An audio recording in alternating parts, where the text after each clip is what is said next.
नमस्कार दोस्तों, welcome to our channel travel scouts. आइए आज आपको हम कुमायूं मंडल उत्तराखंड की कुछ खूबसूरत नज़ारों की सैर कराएं। नैनीताल, अरे ये तो सबने सुना है, लेकिन उसके अगल बगल के 3 ताल और बड़े मशहूर हैं जिन पे लोग कम जाते हैं।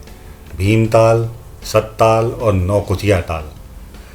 हम लोग नोएडा से भीमताल लगभग 6 घंटे में पहुंच गए वाया बरेली होते हुए। और भीमताल बस उत्तराखंड का गेटवे है, पर वहाँ पहुँचते ही भाई साहब झील के किनारे सबसे बड़ा आनंद गोलगप्पे मिल गए जी। सबसे पहले सारे हमारे स्काउट्स पहले गोलगप्पे, बाकी सारे काम बाद में। भाई गोलगप्पे खाते हुए फिर हम लोगों ने झील के नज़ारे लिए, अगल बगल के सीनिक व्यू देखे। इतना अच्छा लग रहा था कि बस जिसके लिए कुछ शब्द नहीं। उस दिन हम लोग उसी दिन सतताल भी चले गए, जो कि भीमताल से लगभग आधे घंटे की दूरी पे था, लेकिन बहुत बेहतरीन, surrounded by complete lush greenery, जैसे कि नज़ारे नैनीताल में नहीं मिलते। और वहाँ से हम लोगों ने रोज़ के नाइट स्टे का इंतज़ाम 3 दिन हम लोग लगातार मुक्तेश्वर में रुके, जो कि भीम चारों तालों से लगभग आधे से 1 घंटे की दूरी पे है। मुक्तेश्वर की सबसे अच्छी चीज़ ये है कि वहाँ के होटल इतने हैं इस तरह के कि वहाँ का एटमॉस्फेयर के हिसाब से वहाँ पंखों तक का प्रोविज़न नहीं है, जबकि आप नैनीताल, भीमताल या और तालों में विदाउट एसी कोई रूम ले ही नहीं सकते। तो ये मुक्तेश्वर की सबसे ख़ास चीज़ है।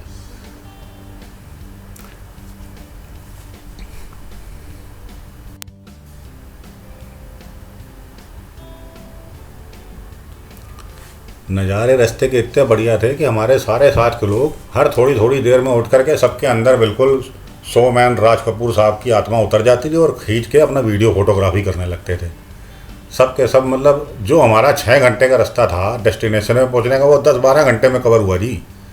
मतलब रखता था रास्ते में ही बैठ जाओ और रात को सोने की चिंता ना होती। कुछ लोग तो हमारे सड़क पर ही पड़े रहते, गाड़ी पे लेट के और सीनरिक व्यू के बीच में खड़े होकर के। मतलब ऐसा लग रहा था घर से निकलनी है, बंजारा ज़िंदगी हो गई। खैर अल्टीमेटली रात तो गुजारनी थी। रास्ते में हम लोग कई जगह होटल्स वगैरह के भी नज़ारे लेते आए, जिनका कि आप व्यूज़ का आनंद ले रहे हो।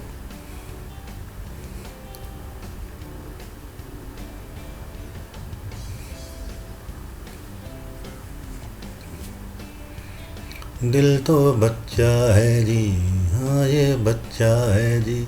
उम्र की बंदिशें टूट गईं, बचपन दिल में उतर गया। हम लोग के बच्चे होते तो आज पक्का डांट पड़ रही होती, ये क्या कर रहे हो सब, लेकिन अपने अपनी नौकरी में लगे, बाद में देखेंगे। और ये हमारा स्काउट्स अपनी स्काउट्स एक्टिविटी में उतर गया, कहता भैया हम तो जा।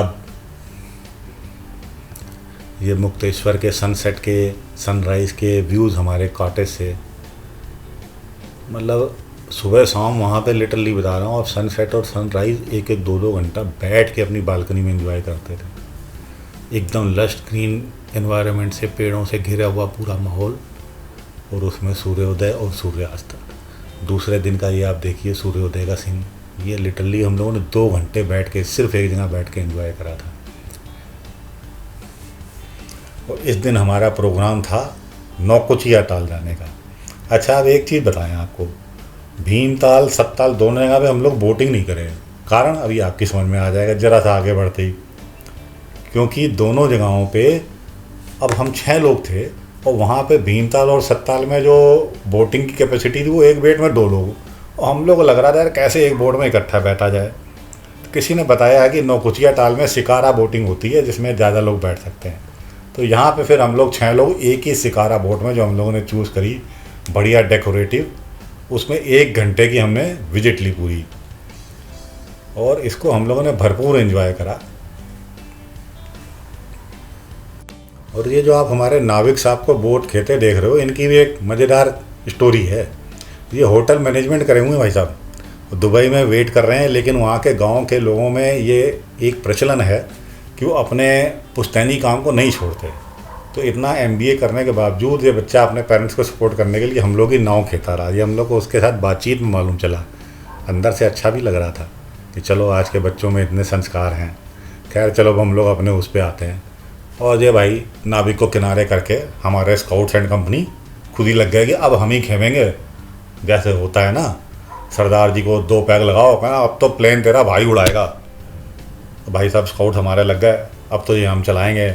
हम लोग के अंदर दुकुर दुकुर हो रही थी, पता नहीं किनारा कब नसीब होगा। फिर आखिर भैया नाविक भैया ने हमारे ऊपर मेहरबानी करी और आखिर में घोते घाते अपना 1 आध घंटे में हम लोग को किनारे लगा दिया। और हम लोग नए नए स्काउट्स की नाविक क्षमता से भी परिचित हो गए। नौकुचिया ताल में विदेशी पंछियों के भी नज़ारे देखने को मिलते थे।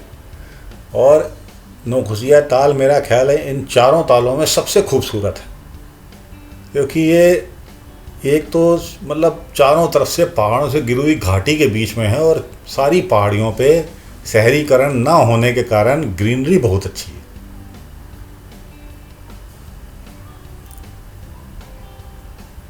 यहाँ पे कई तरह के वाटर स्पोर्ट्स एक्टिविटीज़ भी होती हैं नौकुचिया ताल में। इवन पैरासेलिंग और पैराग्लाइडिंग की भी फैसिलिटीज़ हैं। पूरा दिन थकार करके जब हम लोग 4-5 बजे अपने होटल पहुँचे तो सबका मन चाय पकौड़े खाने का कर रहा था। तो भैया हम लोग कुक भैया से रिक्वेस्ट करे कि आज के सूर्यास्त में पकौड़े पेश किए जाएं। तो भाई उसने बेहतरीन से पकौड़े, चाय, एक गुलाबी ठंडी वाले मौसम में जिस समय नोएडा का टेम्परेचर 47, वहाँ हम लोग ये एंजॉय कर रहे थे। फिर रात को हमारी बोन फायर डांस पार्टी शुरू हुई। शुरू में तो हम लोगों ने हल्के में ले लिया कि यार है क्या, आधे घंटे में लकड़ी जले जा रही है, अभी सब बंद कर देंगे। पर भाई साहब वो तो 8 बजे शुरू होते होते 1 कब बज गया मालूम ही नहीं चला। हम लोगों ने 1970 से लेकर के 2022 तक के गानों पे पूरा प्रोग्राम कर डाला।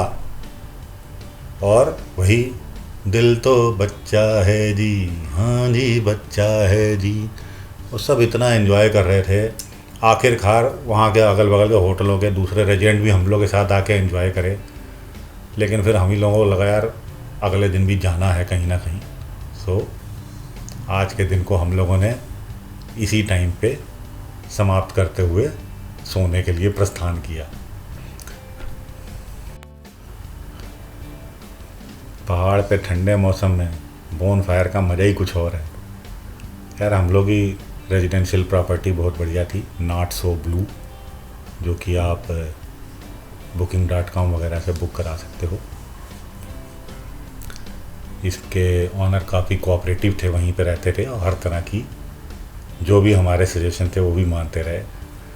अगले दिन हम लोग मुक्तेश्वर, जिसके नाम से मुक्तेश्वर धाम बोला जाता है शिव जी का, वहाँ पे गए, जो कि रास्ते में चौली की जाली एक जगह पड़ती है। वो एक पत्थर में एक बड़ा सा कटान टाइप का है, जिसके बारे में वहाँ के लोकल्स की मान्यता है कि जो महिला कंसीव नहीं कर पाती हैं, अगर उस पत्थर के बीच से निकलते हैं जाली से, तो उनकी ये संतान प्राप्ति की कामनाएं पूरी होती हैं। लेकिन इसके लिए प्रॉपर व्यवस्थाएं करी जाती हैं वहाँ के लोकल्स के द्वारा। अभी आप थोड़ी देर में आके देखेंगे, क्योंकि वो आप नॉर्मल में भी देखेंगे ना कि ये कैसे पार कर सकते हैं, तो सुपर एडवेंचर है। पर उसके किनारे बाकायदा वो ड्यूरिंग सीजन बाकायदा बैरिकेटिंग वगैरह लगा करके कई सपोर्टिंग हैंड्स वगैरह काम करते हुए उस पर काम करते हैं। आइए आगे हम लोग धीरे धीरे बढ़ते हैं। मुक्तेश्वर धाम जाने के 2 रास्ते थे, एक पैदल रास्ता और एक सीढ़ी वाला रास्ता। तो जो पैदल वाला रास्ता था, जो कि चोली की जाली से होते हुए जाता है, वो लगभग आधे घंटे का रास्ता था। लेकिन वो हम लोग को जंगल के बीच से ले जा रहा था। हम लोग वो रास्ते की खूबसूरती इतनी बढ़िया लगी कि जगह जगह रुकते हुए वो रास्ता जाने में हम लोग को 1.5 से 2 घंटा लग गया। आइए आप भी देखिए साथ में। इस जगह की एक और ख़ास चीज़ ये है कि यहाँ पे कई तरह के एडवेंचर स्पोर्ट्स होते हैं, जो कि जैसे रोप वे वगैरह जिसको कह सकते हैं, रस्सी से स्लाइड करना वगैरह। अभी आपको उसके भी तरह से नज़ारे दिखेंगे आगे। मुक्तेश्वर के इस पॉइंट की, मंदिर की सबसे ख़ास बात है कि मुक्तेश्वर से सबसे टॉप एंड पॉइंट पे आप बिल्कुल ऊपर से देख रहे होते पूरे के पूरे नज़ारे आपको लगता है आप दुनिया में सबसे ऊपर खड़े हो, ऐसा ही नहीं, इसको देवभूमि कहा जाता। अब यहाँ पे पहुँचते हुए लगता है दुनिया तो सारी मेरे से नीचे चल रही है, हम सबसे ऊपर वाली जगह पे खड़े हैं। आइए देखिए थोड़े से हमारे साथ यहाँ के बेहतरीन से नज़ारे। ये आप ग्रीनरी और लस्ट जंगल एंजॉय करते हुए आगे बढ़ते चले जाते हैं, हर हर महादेव के नारे लगाते हुए। और रास्ते में ही इस तरह के स्पॉट्स आते हैं जिन पे आप रुक रुक करके, ये चौली की जाली वाला गोला है।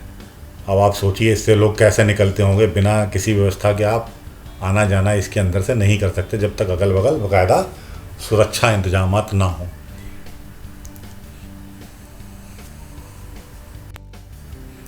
चौली की जाली बेसिकली एक बहुत ही खूबसूरत सीनिक ब्यूटी वाली जगह है। मतलब ये सारे नज़ारे वहीं के हैं और हम इसको एक फ्रेम में कैप्चर ही नहीं कर सकते। जगह जगह घूम घूम करके हम इसको देखते हैं और अब हमको फिर से अपने वही वाले समय याद आता है कि अरे यार इस जगह पे ये था, इस जगह पे ये था। मतलब आप सब जगह कैमरा नहीं घुमा सकते हो, चारों तरफ ऐसे ही नज़ारे थे, जहाँ मर्जी आइए वहाँ बैठ जाइए। ये वो पत्थर है जिसके ऊपर से आपको पूरा पूरा मुक्तेश्वर दिखाई पड़ता है। ये मुक्तेश्वर की सबसे ऊंची जगह पे है। ये पूरा आप नीचे घाटी का दृश्य देख रहे हो। ये बहुत ही फोटोजेनिक स्पॉट्स हैं। मतलब नेचर की ब्यूटी आप यहाँ पे बड़े आराम से कैप्चर कर सकते हो। बीच जंगल से होते हुए जब आप हर हर महादेव के नारे लगाते हुए मुक्तेश्वर धाम की यात्रा करते हैं। अच्छा, एक चीज़ और कहना चाहूँगा, ऐसी जगह पे जब आप लोग जाएं तो वहाँ के लोकल गाइड्स की हेल्प ज़रूर लें। हम लोग भी लेते हैं। जब आप टूरिस्ट स्पॉट पे जाते हो तो कम से कम वहाँ के लोकल्स को हेल्प करने के उद्देश्य से ही सही, अगर आप उनकी हेल्प लेते हैं तो हमको ऐसी ऐसी जानकारियाँ मिलती हैं जो गूगल पे भी नहीं मिलेंगी, क्योंकि वो वहाँ के लोकल हैं। और फिर एक हमारा भी कर्तव्य बनता है कि वहाँ के लोकल्स को सपोर्ट करने के लिए कम से कम इतनी तो हम चीज़ कर ही सकते हैं अपने एंड पे, जो कि बहुत ज़्यादा एक्सपेंसिव भी नहीं है, लेकिन हमारी जानकारियों में बहुत अच्छा इजाफा होता है।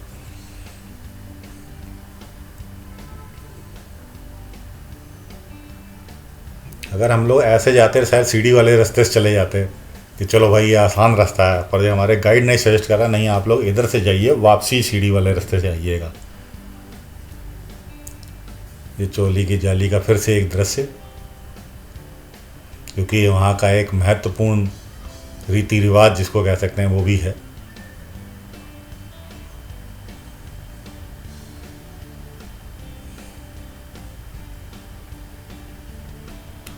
फोटोजेनिक होने की वजह से यहाँ पे ही हम लोग को लगभग 1 घंटा इसी स्पॉट पे लग गया। अब ये हम मंदिर की तरफ आगे जो लगभग आधे घंटे आगे है वहाँ पे एंट्री लेते हुए, लेकिन यहाँ पे अंदर की तरफ वीडियो फोटोग्राफी मना है। लेकिन अंदर एक बहुत अच्छी चीज़ लगी कि यहाँ के पुजारी जी हर एक इंसान को बाकायदा बैठा करके 2 से 5 मिनट की पूजा कराते हैं। ऐसा नहीं कि बाकी स्थानों की तरह आए और दर्शन करो, हाथ बढ़ो और पंडित जी अपना किनारे बैठे हैं। नहीं, यहाँ के पंडित जी वास्तव में पंडित जी वाला कार्यक्रम कर रहे थे। मंदिर में बैठ करके एक अंदर से आत्मिक सुकून की प्राप्ति हुई और फिर हम लोग यहाँ से वापसी के लिए प्रस्थान करें।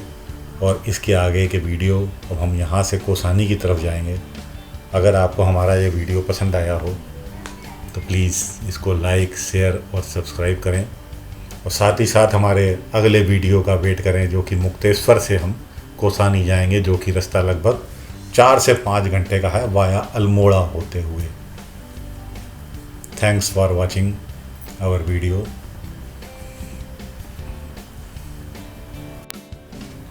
चलते चलते थोड़े से और नज़ारे हम लोग के साथ एंजॉय करते चलिए। बाकी पहाड़ स्थल तो वैसे ही देवस्थल कहलाते हैं, जितना देखिए उतना मन भावन। फिर आगे मिलते हैं अगले एपिसोड में। नमस्कार।